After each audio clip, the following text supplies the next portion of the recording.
Welcome back to Midday Kentucky, everyone. Well, Bryan Taylor is a local author that will be speaking to caregivers and those facing health battles. Guess what? He'll also be signing the books if you turn up. Even If You Don't is the name of his books. Bryan himself is here along with Cara Ball from Bridgepointe at Ashgrove Woods Senior Living. Welcome to the show. Oh, so nice to you. talk to you both in the commercial breaks. Let's talk a little bit about the story behind the book to begin with. Sure. So tell us what inspired you to write the book? So, first and foremost, it was a story to be told. I think it was the Lord had given me an opportunity to share this story, and it was a platform that I just absolutely couldn't waste. And as the title suggests, even if you don't, a love story, first and foremost, that's what it is. It's a love story. But it comes at it from three unique angles. So it's the story of my wife, Caitlin, and I, and that's her arm on the cover of the book. Yeah. And so it tells the story of our battle with breast cancer and her ultimate passing at age 25 in 2015. But it talks about the love story from three angles. It was our love story, between the two of us, and how we loved God and how He loved us. And so it tries to provide hope and encouragement for people throughout the journey, try to be transparent with our struggles and share the lessons that we learned with other people. Okay, so what is the message in the book for caregivers, which is the most underlying tone, correct?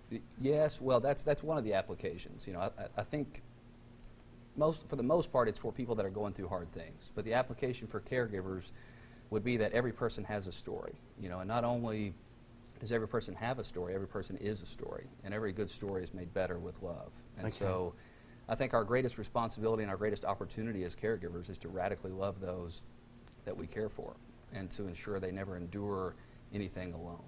And that's the important part. Carrie, why did you decide, Cara, I should say, why did you decide to have this as a reading at your offices? I think it's really important that all caregivers know that they're not in it alone, and that there are support systems out there, there are things that happen that we're not meant to go through alone. And I think the book gives a great story in detail about how they loved God and worked on the difficult sides of things together. Okay, so the main conversation that you'll be having, we forget how much caregivers go through. Yes. And why do we have a problem having that discussion to say to the caregiver, are you okay? What can I do to help you?